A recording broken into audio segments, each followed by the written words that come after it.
Добрый день, уважаемые подписчики. Иногда самые важные разговоры происходят не в студиях, а там, где нет света и камер, где нет сценариев, где есть только человек и его испытания.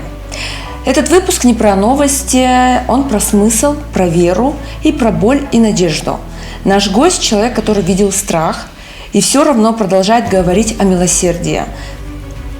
Воорозом поехал туда, куда многие боятся даже смотреть, в палестинские лагеря. Сегодня у нас в гостях Кадыр Маликов. Спасибо большое. Ассаламу алейкум. Алейкум ассалам. Вот действительно, священный месяц Рамазан, да, мы, я считаю, многие на вас подписаны, как в том числе и я. Я увидела у вас и в истории, и в рилсах о том, что вы в священный месяц, да, в Рамазан поехали туда, где страшно. Вот расскажите, пожалуйста, как давно вот вы ездили? Вообще вот это, у вас акция, это не первый раз? Для меня первый раз, а супруга моя, глава благотворительной организации Аль-Умма, да, фонда, они уже, наверное, третий год ездят именно во время Рамазана помогать населению Газы, да, на границу непосредственно, в Египет, в Ливан, да, в Иорданию. До этого, значит, не в Воорозу, а в другой месяц мы ездили в Иорданию, да, отправлять помощь в Газу через Иорданию. А вот в этот раз, во время Рамазана, я первый раз поехал как волонтер. То есть так получилось, что фонд Уммы, благотворительный фонд Уммы, они построили мечеть в палестинском лагере Нахр-аль-Барет в Ливане, да, и именно вот открытие мечети как приурочено было во время Рамазана, и я тоже, мне дали такую честь поучаствовать в открытии этой мечети вместе с фондом Аль-Умма. Я там был волонтером, и для меня это была большая честь, потому что все-таки, вы знаете, обычно Рамазан у нас проходит, как будни, да, как всегда. Это, зовем друг друга, может, гости, зовут на шатер Рамазана и так далее. А здесь как бы большая честь непосредственно вот это время священного месяца Рамадан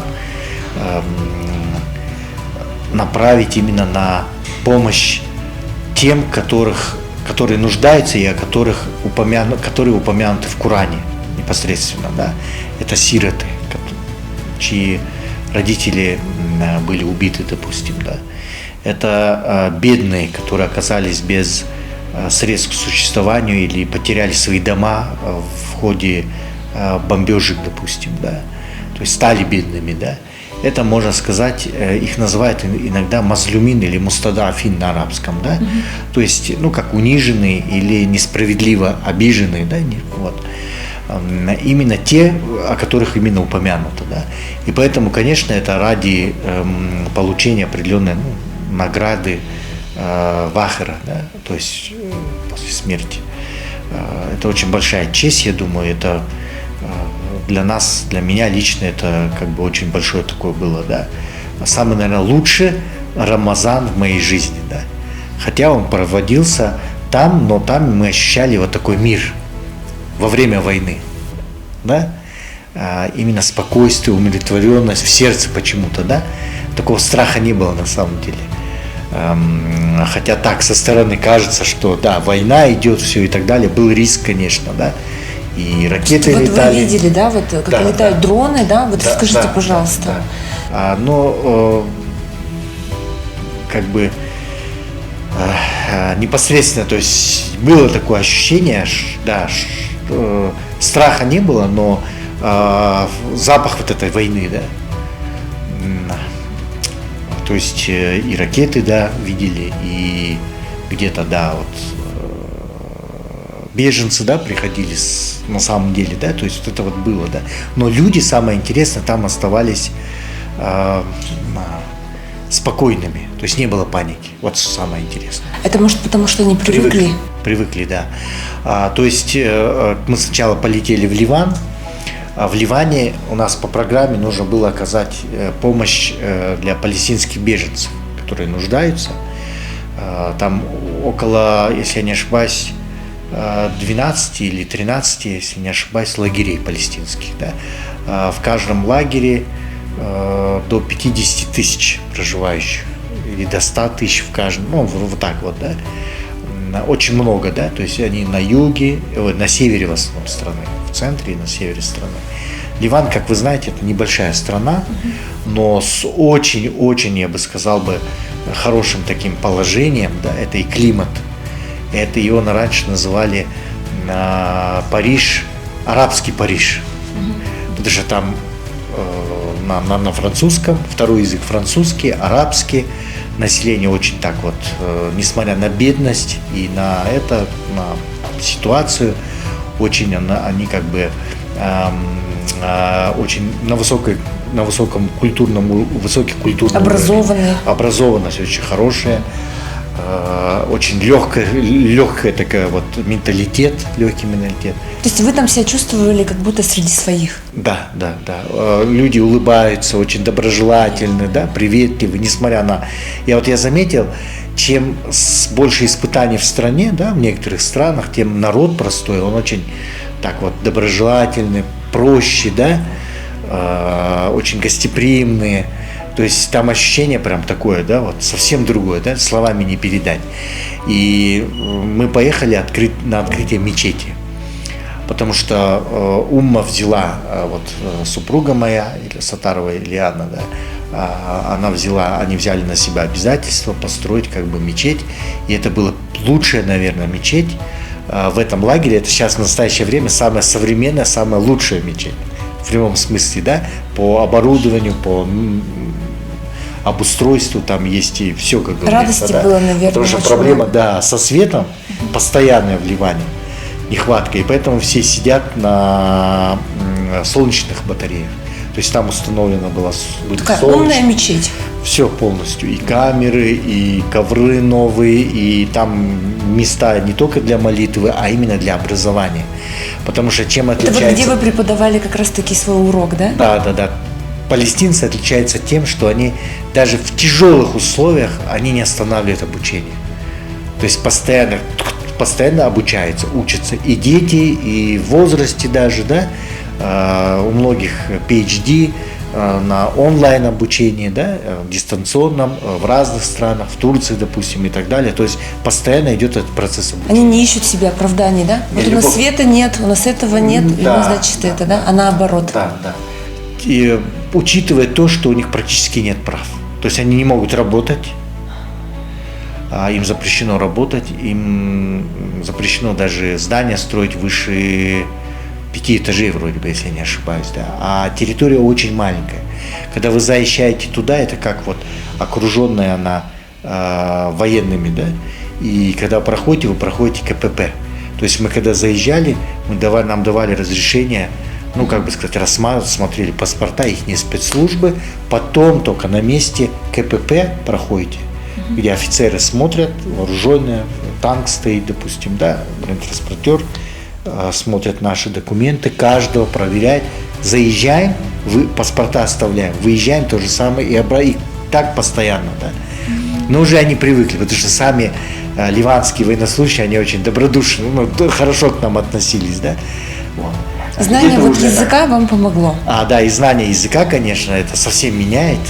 Ну и плюс вообще хорошее отношение к иностранцам, да. Добродушное, очень благожелательное. И вот мы открыли, когда мечеть, предоставили такую честь участвовать в открытии и прочитать пятничную хутбу, да, называют ее, пятничную проповедь, соответственно, да.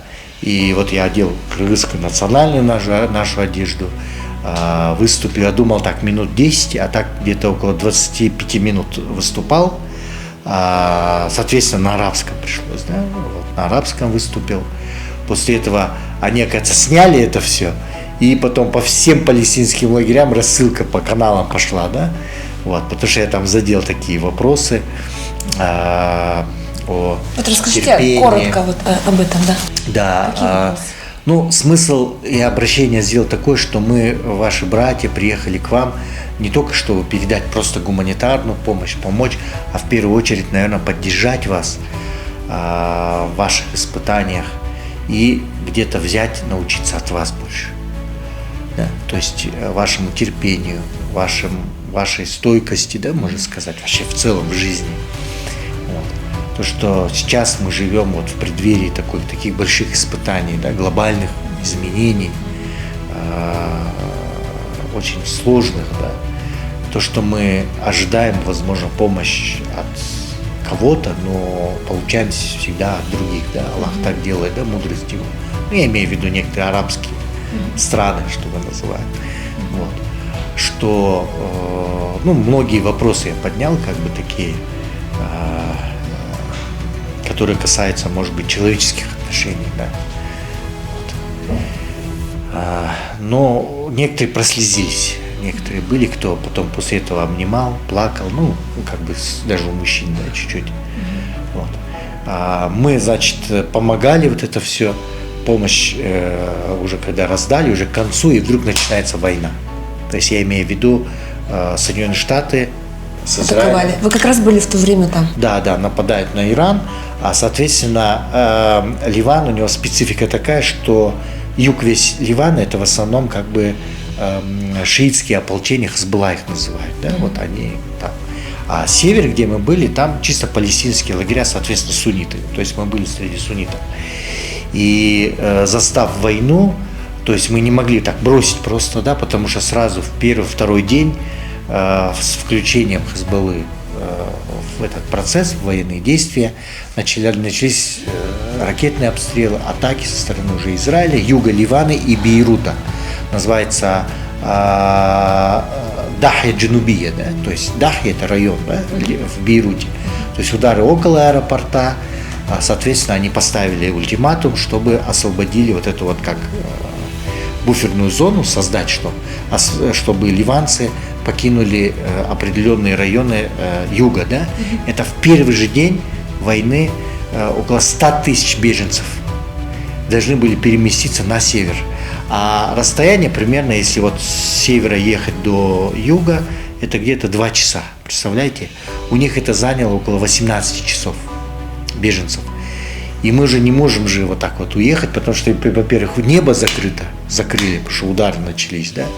Там и дроны, и ракеты, и самолеты, и все, да. И пришлось... Вот как вот вы себя, не каждый день же, да, мы, допустим, не дай бог, в этих обстрелах, да, ракеты, дроны, вот как вы себя повели? В первое время как бы чуть-чуть мысли какие-то такие, да, вот, что произойдет, что будет с нами, да, потому что ответственность в первую очередь за команду. Сколько у вас было людей?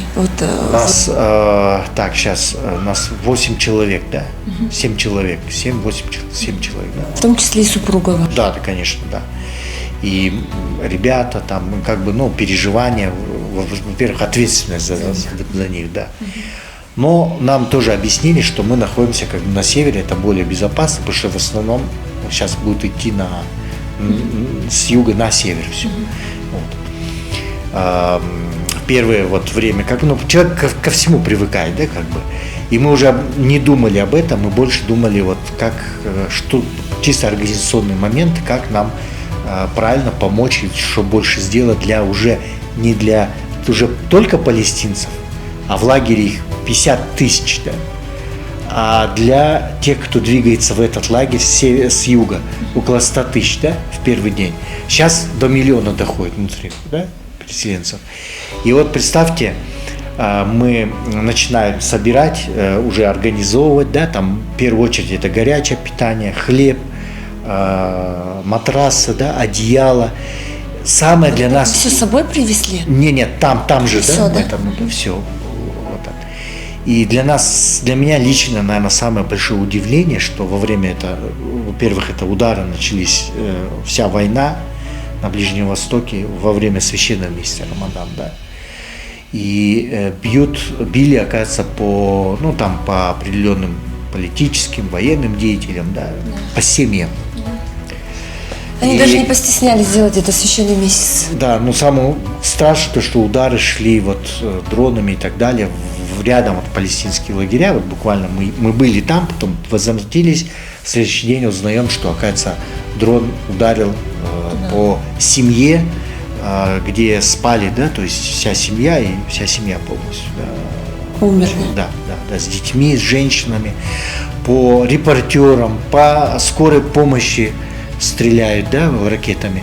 То есть это просто не передать словами. И вот когда начали первые беженцы идти, мы решили остаться, и вот вся команда, как бы мы организовывали помощь. И вот начали первые, когда уже пошли, для меня что удивительно, для нас всех, то, что сами нуждающиеся палестинцы, которым мы приехали помогать, они помогают другим нуждающимся. Понимаете? То есть двери открываются, потому что единственное, куда ищут спасение, убежище с юга Ливана, единственное место это палестинские лагеря на севере. Именно вот этот лагерь, где мы были, Нахль-Барет, который принимал, прям туда шли все. Почему? Потому что в прошлую войну то же самое они давали помощь. Да? И здесь я увидел, несмотря на то, что разные чуть-чуть направления ислама, допустим, там шииты, сунниты, там этого нет разницы, вообще никакой.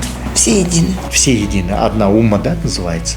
И приезжали, и они сами, палестинцы, давали, вот, например, семья в какой-то квартире, в одной квартире 2, 3, 4 семьи принимались, да, последним хлебом делились, или там пекарня, допустим, в палестинском лагере, она все бесплатно, да, вот этот хлеб, он как бы раздает, да, просто сам палестинец, да, бесплатно.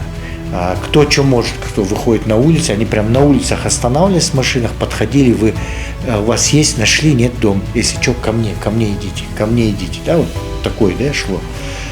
То есть это вот в священный месяц Рамадан, еще плюс сами, кто нуждается, кому мы приехали помогать, они сами делятся последним, да, очень поразительно, да, это, когда видишь это, вот.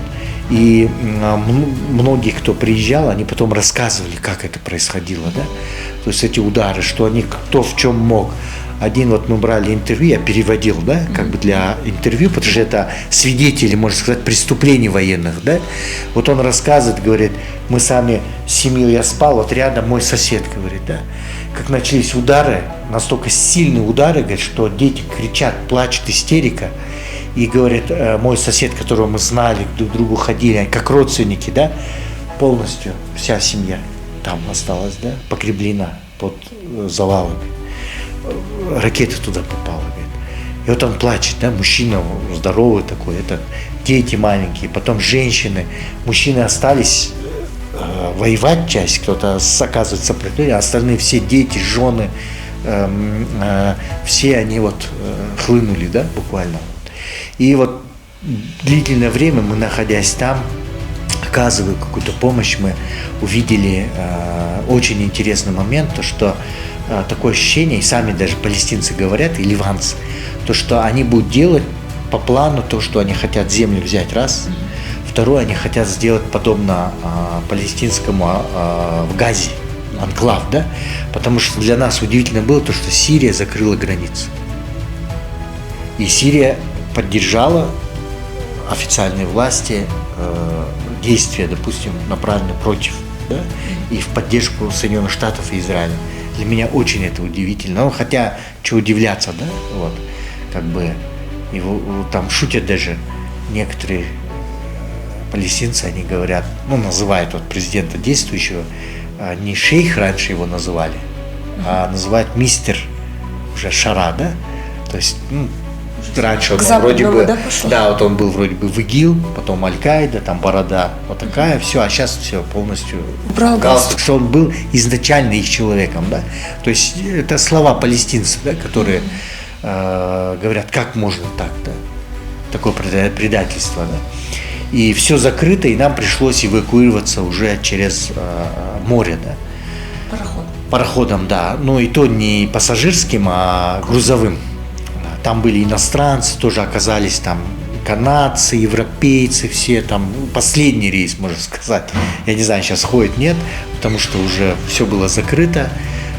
Цены, соответственно, бензин, нечем топить, дровами топили люди, да. Вот. Хотя очень красивая страна, очень красивая на Ближнем Востоке, и зеленая, и культура, и воздух сам морской на побережье Средиземноморья, да. Вот. кухня великолепная, люди сами просто очень доброжелательны, да. Даже сами палестинцы уже, когда нас провожали, они говорят, ну, увидимся, не увидимся, мы не знаем, что будет завтра, потому что, возможно, если это продлится, это будет продвижение, там уже сухопутная началась, зашли, да, войска Израиля. Как будет все, не знаем, но для нас очень большая, для них очень большая честь, потому что мы, говорит, ждали арабов, что придут с помощью, а пришли за 1000 километров люди с азиатской внешностью, ну, с китайской, да, как они сейчас все знают Кыргызстан, но до этого первый раз, когда увидели, и пришли первые, кто помогать, за 1000 километров даже мы не могли они произнести слово нашей страны. Но сейчас уже знают Центральную Азию, знают Кыргызстан. То есть мы как послы на самом деле. Получилось так, укрепление связи, люди узнали, да, кричали Кыргызстан, Кыргызстан, да, понимаете, вот на записи. То есть и для них это такой вот тоже переворот какой-то. Мы ждали от них, а пришли другие, да, вот. И некоторые прослезились, там, кто в возрасте был, старики, да, вот там Сакалы, арабы. Я на арабском с ними вот разговаривал, все это прям обмен такой, да, вот. И тоже они как все люди одинаковые, да. Я имею в виду те же самые, да, это можно сказать, нас никаких, ну, имеется в виду, понимаете, человеческие чувства, да. Очень похожи везде. Как говорится, нет распределения наций, веры, да? Все были едины, как организм, да? Да. И поэтому то, что сейчас происходит вот, на Ближнем Востоке, это действительно преступление, огромное преступление против человечности, я бы назвал бы, да. Потому что это убийство, политических убивают, политические убийства, детей, женщин, журналистов, да, медиков, да, по медикам. Причем они точечно били, точно знали, вот где больницы, да, и туда специально, да? Да, это просто слов нет, да. Конечно, сейчас очень такая пропаганда, я бы назвал бы, но все вот это сегодня спадают маски, да, с целых стран, целых политиков, да. Поэтому это все, это как вот эта коалиция Эпштейна, иногда некоторые называют это, да. Или некоторые говорят войско Антихриста, предтеча, да, как говорится, Антихриста. Вот. Потому что там просто слов у меня не хватает, да, очень много моментов, которые были, я, может, уже из памяти. Понимаете, память человеческая, она быстро старается стереть, забыть плохие моменты, да. Это естественно, поэтому какие-то моменты я неплохо не могу вспомнить, как бы, да, вот такие истории какие-то и так далее, но некоторые запомнились, да. Остается хорошее. Вот скажите, пожалуйста, сколько вот за все это время, да, было роздано помощи? Я сейчас, честно говоря, в цифрах очень сложно мне сказать. Вообще вот в целом, вот сколько вот их? Ну, мечеть, вот потом плюс как это, продуктовые наборы, да, где-то на 2-3 недели, да, примерно так было, да. Каждой семье, да? То есть, если мы говорим про Ливан, то матрасы, еда, что еще там было, деньгами, да, например, да, то это очень довольно-таки внушительная сумма, на внушительную сумму, очень. И мы очень благодарны, потому что это не наши деньги, это не наша помощь, это от наших граждан. Кыргызстана в первую очередь, Казахстана, Узбекистана, с России переводили, да, с других вы на своей стран. социальной странице транслировали как раз-таки, и вы видели эту обратную связь, да? Да, потому что отчет мы старались сделать, как бы, вот как раздали, сразу снимаем, показываем. Потому что самое главное, чтобы наши граждане наших стран, они видели, что это доходит раз. И самое главное, что люди, которые получают, они же все благодарны. Во время Рамазана, представляете, они, делают дуа, да, то есть возносят молитвы, благословляют, что называется, да. Вот. И поэтому и садака, и зикет, и садака фитр, да, это все полностью, оно прям вот доходило, да, вот. Даже кто-то сомом помог, кто-то 10, кто-то $30, да, по-разному, да. Но все это в зависимости ведь от намерения, от чистоты, это все как бы очень важно. Я хотел такую деталь сказать, что, знаете, в любом обществе есть хорошие, плохие люди, да? Но хороших много. И бывает так, что общество же как один организм человеческий, да? Бывают какие-то моменты, но когда вы даете людям, кому-то из других, да, допустим, стран, а с других стран дают нам, да, потому что здесь тоже раздается помощь, допустим, с арабских стран и так далее. Вот это укрепляет раз. Второе, именно мудрость в том, что они благословляют нашу страну, наш народ, семьи определенные, весь Кыргызстан. И отсюда вот тоже, когда нам дают, мы благословляем те страны или тот народ, который нам посылает, понимаете? Вот здесь вот круговорот. Да, такой круговорот взаимное, как благословение, Всевышний благословляет, принимает это, да. И, возможно, благословение получает весь народ, не только определенная семья или определенный человек, да. То есть это на весь Кыргызстан, на все общество дается это, да. Вот в чем-то, где-то, потому что сейчас очень мы вступаем во времена больших испытаний. Да. Религиозными терминами это как бы в преддверии ахира, да, то есть перед большими испытаниями или большой смутой, да, перед, знаете, и в христианстве, и в иудаизме, в исламе очень одни и те же, да, можно сказать, предзнаменования, признаки, предтечи, да. Это испытание там Антихрист, там второе пришествие Иса алейхиссалям, да, Иисуса ибн Марии. Это приход имама Махди, допустим, да, это вот эти войны, вот это все. И современным языком это как бы ее называют как бы времена мировой, можно сказать, перестройки, да, глобального кризиса человеческой духовности. Это все как бы оно объяснимо сегодня. Но самое главное – это человеческое измерение, это отношение друг к другу. Ведь на самом деле в исламе нету ненависти по религиозному или национальному этническому признакам. Я удивился, вот когда палестинцы, сколько лет они терпят, или ливанцы, насилие там, и так далее, несправедливость, у них нет ненависти именно к человеку, именно к религии другой, да. У них, имеется в виду к любой религии. То есть у них ненависть, она к идеологии и к определенной политике государства, да, которая строится на определенной идеологии. Да. Вот. Но как к нации или как к религии вообще нет никакой. Вы удивитесь, некоторые думают, вот сейчас это влияет на конфликт цивилизации или религии, на самом деле нет. На некоторых конференциях, допустим, вместе с мусульманами присутствуют и христиане, и иудеи, верующие, глубоко верующие иудеи, которые сидят вот в религиозной одежде, натуре и картон, да? Вот. И они участвуют на всех пропалестинских и митингах, и конференциях, да?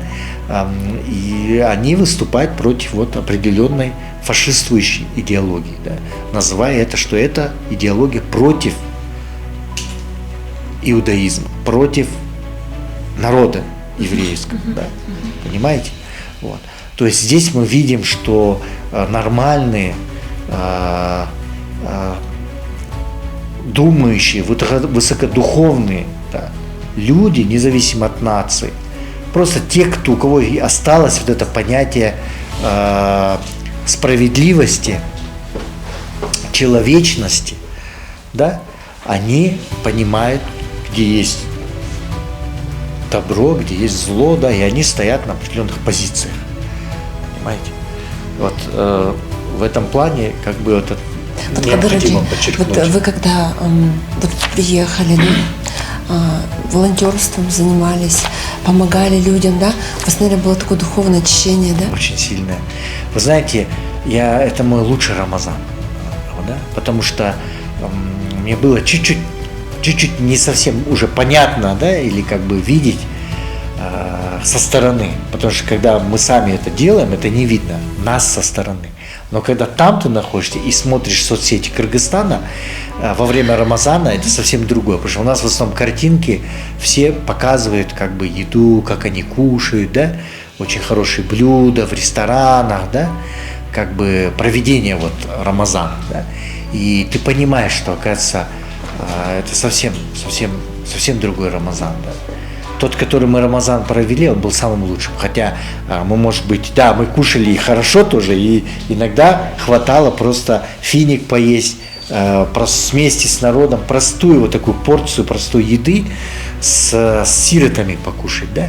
Потому что я помню, когда мы...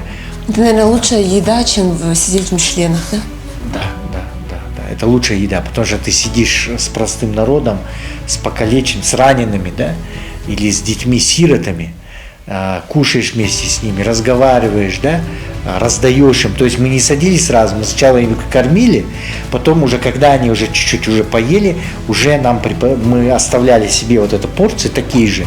Рис, там курица, там лабан, да, называется, как это, кефир, да, там чуть-чуть водичка, финик, и это было все самое лучшее, да. То есть вот эта вот сама атмосфера совсем другая, да, она как благословенная. То есть, мне кажется, нам не хватает этого, да, потому что... Как сейчас у нас принято атаковать, как говорится, на ифтар, звать модно, дорогие рестораны, да? Да, это уже нам не нужно. Ну, это больше пошло как тойское, знаете. Да, ну где-то даже показуха, потому что это же снимают. Это показывают, у кого круче, у кого лучше, как говорится.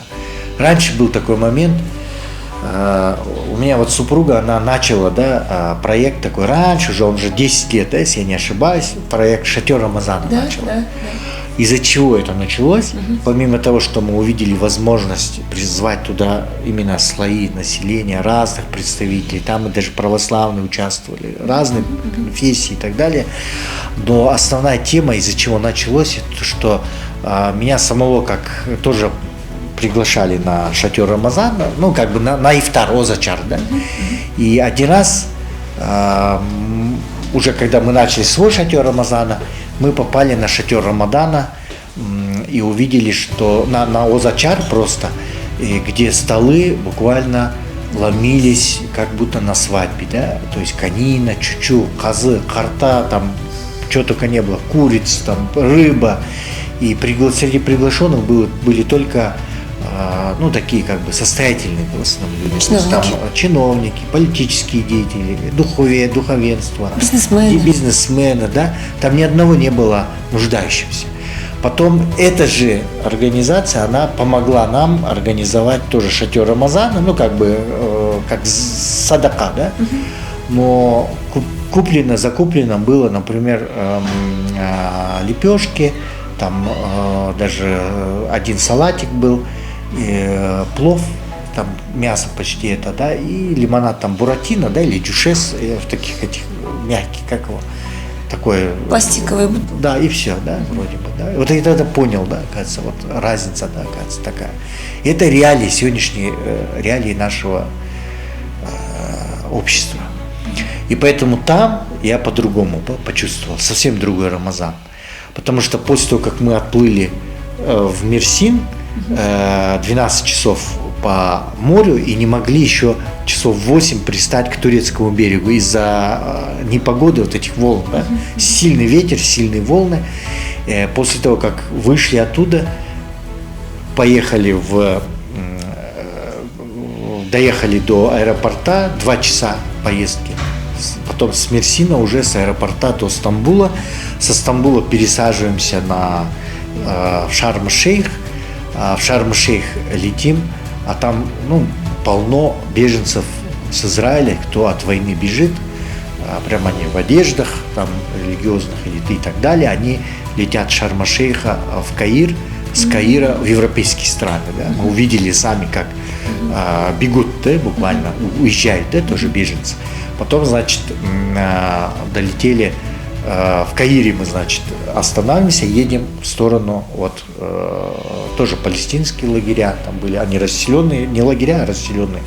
Потом ближе вот с Газы, да, только недавно прибывшие, да, то есть с ранениями были, которые месяц, недели-две назад, да, которым разрешили выехать в связи с тяжелым состоянием, да, они в себя пришли, и мы вот им уже помогали и раздавали зикет, садака, и также финансово, потом озачар, то есть ифтары делали, да, вот. И мне запомнилось очень тоже, подготовили гуманитарную помощь на Газу, выехали тоже, да, близко к Газе, да, границе, египетская, палестинская, Газа, да, граница. Потом, когда мы делали ифтары, там привезли, ну, сиротам тоже, да, и раненым, да, непосредственно, и тоже рассказы, плакали, да, ранение с ногой, да, допустим, у кого-то пол лица нет, да, например, вот этот черепной, этот парень, да, у кого-то еще что-то, у кого-то там сильнейшие ранения, осколочные, да, и вот они рассказывают, как эти удары были, да, по Газе, практически она сейчас в руинах, просто в руинах, да, вот. Но люди не переставают жить. Они говорят, мы все равно, как только откроют границы, мы вернемся. Как только подлечимся, вернемся, мы не хотим покидать эту территорию. Это наша земля.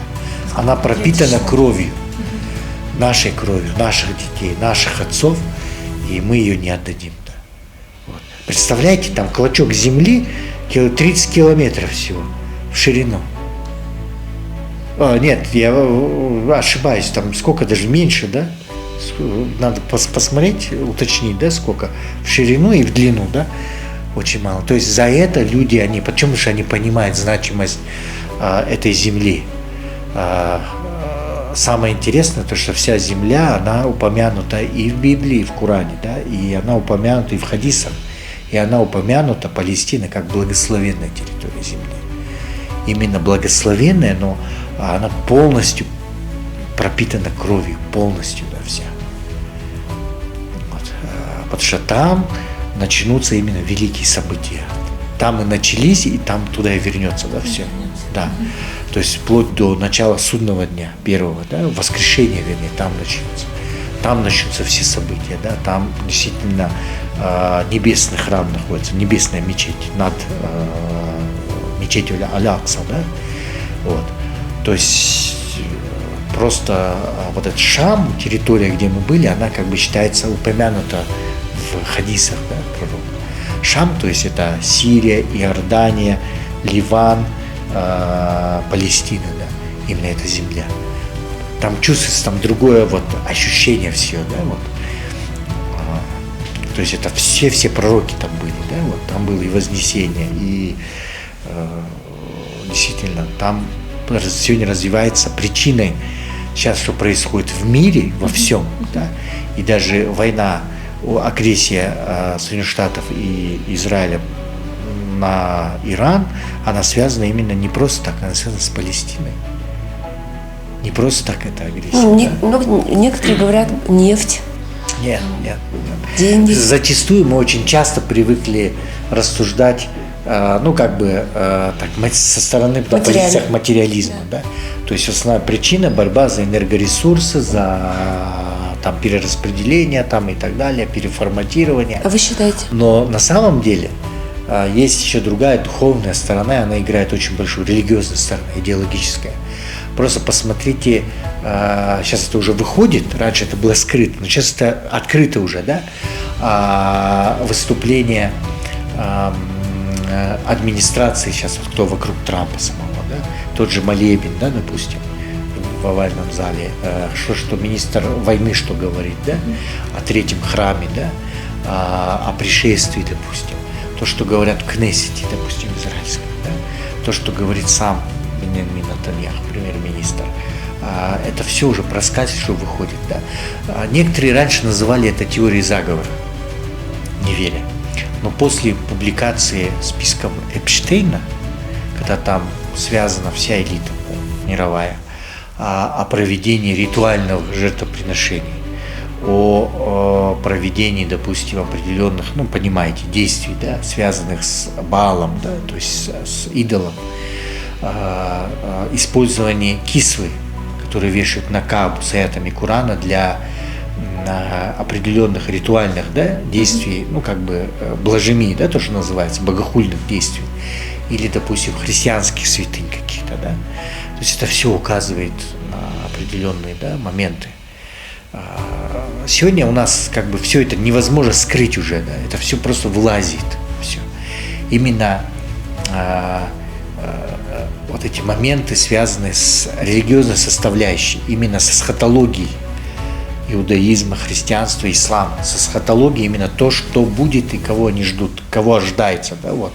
С мировым правлением, созданием, как сказать, нового мирового порядка во главе определенных лиц, определенных идеологий, определенных подходов, да, и так далее. То есть это все полностью есть.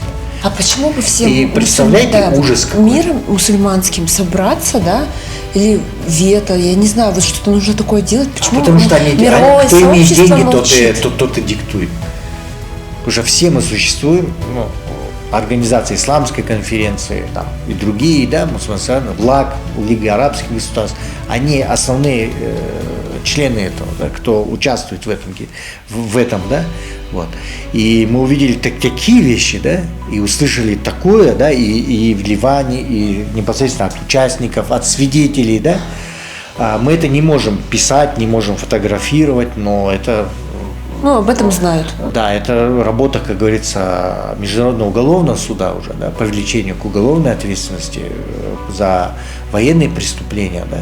Потому что многое не доходит до населения, нельзя показывать просто потому, что интернет не пропускает. Понимаете, да? То есть, потому что и Инстаграм, и Фейсбук, это все как бы есть определенное, как бы... И мы понимаем, блок, кому да. это относится также. Конечно, конечно. И такие вещи мы услышали. Допустим, женщина просто, она вот с ребенком, с дочкой, она плачет и рассказывает, что в деревню пришли, допустим, это сами граждане. Они, кстати, представляют светскую позицию, а называют их всех исламистами. Они их так построили, у них там 3-4 детей было, мужа застрелили, детей всех, где дочку оставим, хватит тебе всех. Или закапывают живьем. Да? И таких очень много моментов. Да? То есть жестокость просто нереальная, да? Нечеловеческая. Вот. Они, видимо, о завтрашнем дне не думают. Ну, такое, да, вот. И сейчас мы видим это, да, кто сейчас становится ясным, да, что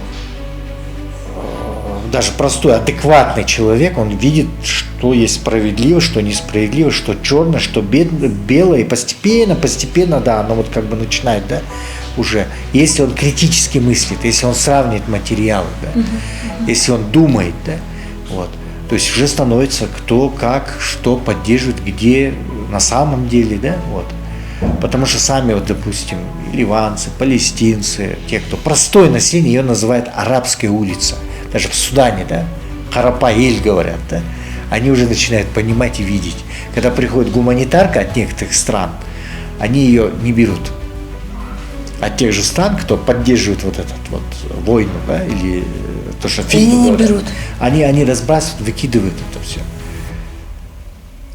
Хотя, казалось бы, голодные и как бы это, да? Ну, такие были кадры, да, по крайней мере, такие моменты. Ну, и не оказывают, наверное, помощь. Через ООН в основном, через такие фонды поступают. А я хотел использовать как раз момент и подарить вам вот эти 2 книжки. Это вот как раз планирование будущего, о том, что необходимо самим уметь создавать картинку хорошего будущего, да. Если вы не будете планировать свое будущее, за вас его будут планировать другие. К сожалению, среди верующих я столкнулся с тем, что есть среди тех, кто глубоко верующий, но у них немного неправильное, да, понимание из-за того, что много стереотипов, возможно навязанных, колонизированных их мышления. То есть некоторые говорят, это политика, мы не будем ввязываться, это нас не касается, там Палестина или что происходит. Это есть такие.